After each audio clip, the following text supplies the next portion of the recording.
I'll come over to David now because he's had his hand up for a while, but he's now disappeared. Or maybe I am going to put it on the gallery view and then I can see, because I'm missing out a lot of people when we're on the speaker view. So let's go back to the gallery. So have we got David there? Yep. Hello. Can you hear me okay? Lovely. Hi, David. Thank you for coming on speaking. I'm going to put you on speaker view so everyone can see you. Hello. Please go forth. Thank you for coming on. Yeah. Thank you very much for hosting, Sass. Lovely to be here. A bit later than I expected because of technology, but I'm here now, which is great.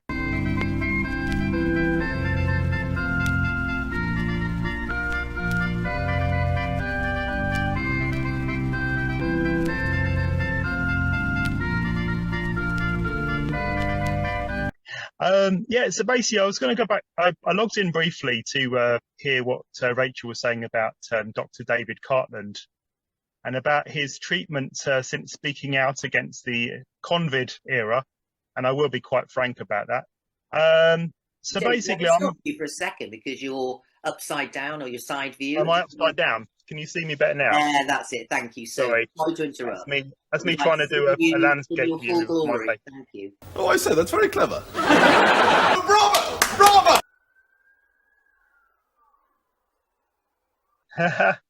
Thank you. Hello. Yeah, so I was going back to David Cartland. I know Rachel mentioned him earlier. So basically, you know, as I've spoken about before, I'm a mental health worker. I've worked in mental health for 23 years. And I feel that there's a real inversion with so-called health. All the things that were done during the lockdowns were apparently in the name of keeping us safe and keeping and looking after our health. And yet everything happening to us with the jab mandates, the lockdowns themselves and the face nappies was all against health, socially distancing us, stopping us seeing our loved ones. And I saw people firsthand in the community who I supported during the lockdown who were terrified, and they weren't terrified of the virus, quote unquote. They were terrified of the police and threats of fines and imprisonments or whatever else if they go out beyond their 1 hour allowance of walking a day. Snowman assaulted! Snowman assaulted! He's too kind for a policeman, he's never known to frown, and everybody says he is the happiest man in town.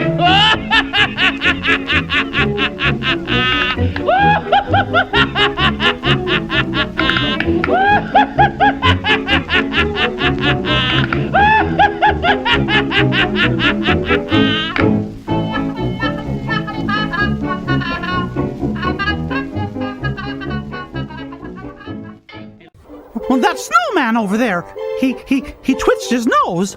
Ah, come on! Oh, you're just imagining things, Mickey. And I think David Cartland's treatment highlights just how desperate these beings are to silence us.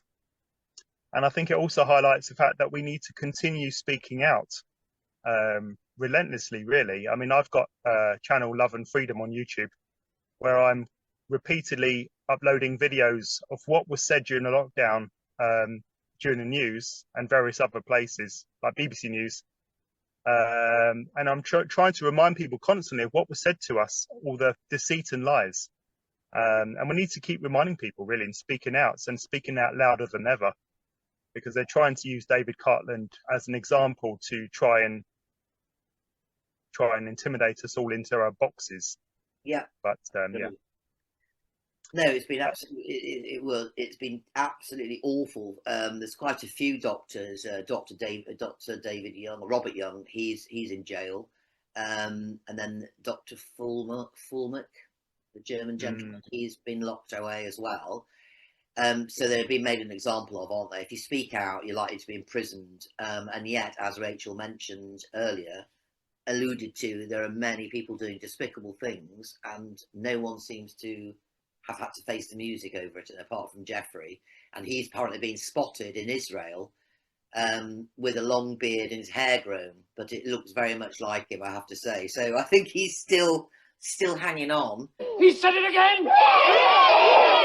And just under an incognito. So even, there just seems to be, it appears that they're getting away with it. But of course, everything has karma, everything that goes, what goes out comes back. It's a law of the universe. So, but then I think they were hoping to get away with it by letting us know, letting it be in your face, but sort of hidden in plain sight. But apparently the deal is, as long as they tell us about it and we sort of consent by not saying anything, that they are, exonerated from their heinous crimes. But I don't think that is going to be the case. I think it will catch up with them. But yes, as you were saying, it's good to remind people of what was said. I mean, some of the presenters on TV and things have said such awful things about people who didn't choose to take the clot shot, that they shouldn't be treated, they should be left to die on the side of the road. I mean, just absolutely awful things that to sort of say about human beings who made choices that were different maybe from the majority. Now, I have a lot of sympathy with what they're going to do in Austria, because I cannot understand for the life of me why people believe this rubbish on the internet, the anti-vax propaganda. It is deranged. We know there's figures from the Office of National Statistics that say, what is it? You're 32,000 times more likely to die if you've not been double jabbed from COVID. I don't think you need to be a doctor to think that. I think that's what most people are very sensibly calculating. There's no possible reason, unless you've got underlying health symptoms, not to have the jab. But my worry about doing it is, how do you enforce it? Do you stop everybody in the street? Who's going to stop people in the street? We don't have enough police officers on the beat anyway. So how would you make it work in Britain? Well, you'd do it through snitches, wouldn't you, Storm?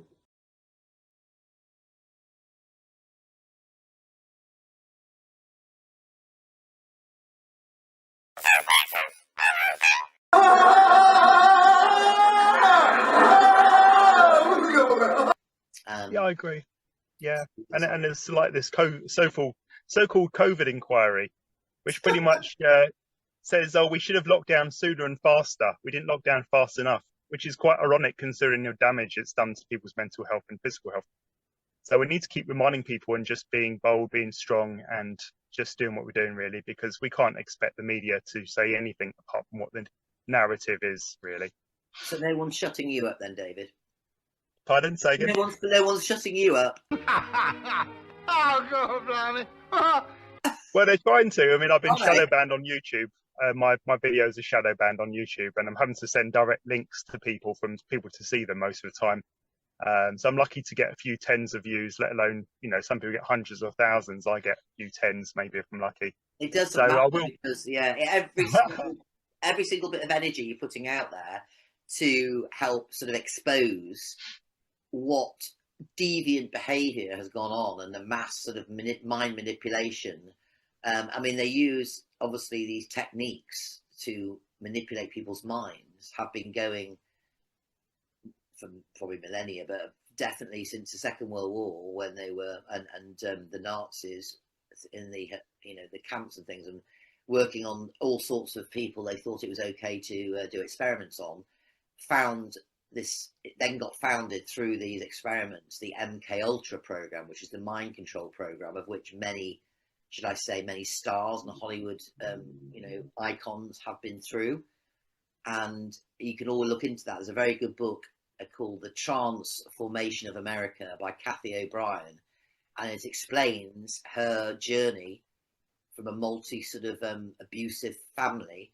And they're quite often, the fathers that put their families into this are quite often in the army or the navy or in some kind of military position, and it's a multi-generational sort of experience that they have through this MK Ultra program, and they are used. It's just absolutely mind-blowing when you read it. The Transformation of America by Kathy O'Brien. She speaks all over the world now. She's a survivor of ritual satanic abuse, and so it's not anything new to me. I've known about it for 30 years, but people do not want to hear about the dark that humanity is capable of expounding on their fellow mankind. But some of them aren't always necessarily humankind.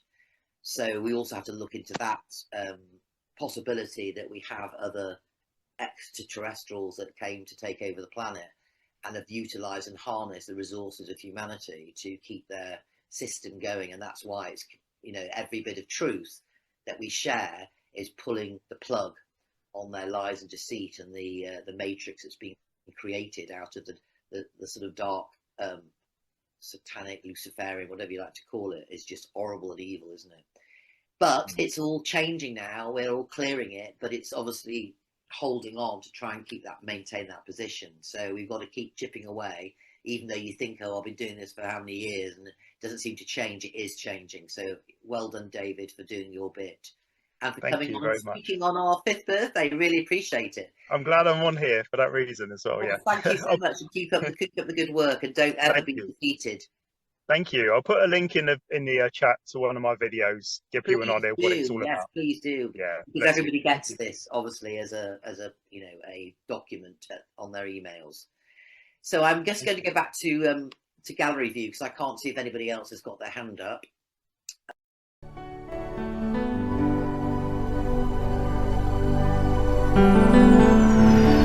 If you understand, or if you don't, if you believe, or if you doubt,